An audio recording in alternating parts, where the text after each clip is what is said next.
ఇంకెంతకంటే surrender ఎవరవుతారు? మీ ఇష్టం వచ్చింది చేసుకోండి, మీ ఎదుటే ఉన్నాం మేము మీకు దాసులుగా ఉండటానికి ఇష్టమే, మేము మీకు భయపడ్డాం.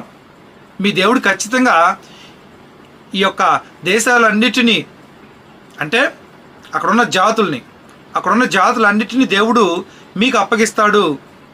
అది మేము నమ్మాం కాబట్టి మాకు భయం కలిగింది. మీ దేవుడు అంటే భయం మాకు కలిగింది కాబట్టి మీకు దాసులుగా ఉండటానికి మేము ఇష్టపడుతున్నాము. అది కాక నీకేమైనా తోస్తే నీ ఇష్టం ఏం చేయాలంటే అది చేసుకోవచ్చని యెహోషువకే విడిచిపెట్టారనమాట.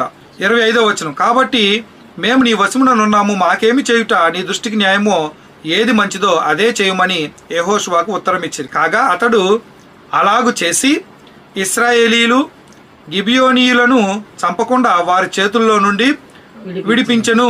ఇశ్రాయేలీలు గిబియోనీయులను